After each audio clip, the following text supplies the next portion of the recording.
حزب اللہ کے مجاہدین کی مزاحمت نے لبنان میں جنگ بندی میں اہم کردار ادا کیا۔ مشیر ایرانی سپریم لیڈر محسن رضائی نے کہا کہ ایران کے دباؤ نے لبنان میں صہیونی امریکی دشمن کو جنگ بندی پر مجبور کیا۔ مزید کہا کہ لبنانی حکومت اور امریکی صدر ٹرمپ جنگ بندی کو اپنی پہل قرار دینے کی کوشش کر رہے ہیں۔ حقیقت میں جنگ بندی کا تعلق ایران اور مزاحمت کاروں کی کوششوں سے ہوئی۔ محسن رضائی نے واضح کیا کہ مستقبل کے مذاکرات ایران اور مزاحمت کاروں کی شرائط کی پابندی پر منحصر ہوں گے۔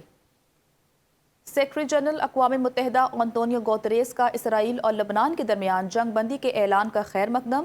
جنگ بندی معاہدے کو ممکن بنانے اور سہولت فراہم کرنے پر امریکہ کے کردار کی تعریف کی۔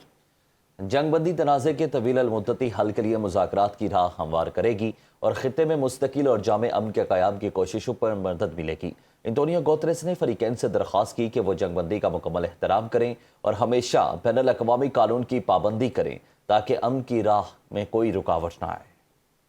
اسرائیل کی جنگ بندی کی خلاف ورزی۔ لبنان میں اسرائیلی فضائی حملے میں 3 افراد شہید اور 21 زخمی ہو گئے۔ جنوبی لبنان میں ضلع سیدا کے علاقے عدلون میں اسرائیلی فضائی حملے میں 2 خواتین سمیت 3 افراد شہید ہو گئے۔ گزشتہ چند گھنٹوں کے دوران درجنوں لبنانی شہری شہید ہو چکے۔ دوسری جانب حزب اللہ نے اسرائیل کے خلاف بڑے پیمانے پر کارروائیوں کا دعویٰ کر دیا۔ لبنان کی مزاحمتی تنظیم حزب اللہ کے مطابق اس کے جنگجوؤں نے اسرائیلی فوجی تنصیبات اور اہم مقامات کو مختلف علاقوں میں نشانہ بنایا۔ لبنان کی نیشنل نیوز ایجنسی کا کہنا ہے کہ ان حملوں میں اسرائیلی پوزیشنز کو ٹارگٹ کیا گیا۔ حزب اللہ نے دعویٰ کیا ہے کہ اس نے ایک اور اسرائیلی ڈرون بھی مار گرایا۔ اگر ایران نے معاہدہ نہ کیا تو دوبارہ جنگی کارروائیاں کرنے کے لیے تیار ہے۔ ایران سن لے، اس پر پوری نظر رکھے ہوئے ہیں۔ ایران کے پاس کچھ باقی نہیں بچا، وہ اپنائے حرمت سمیت کچھ کنٹرول نہیں کر سکتا۔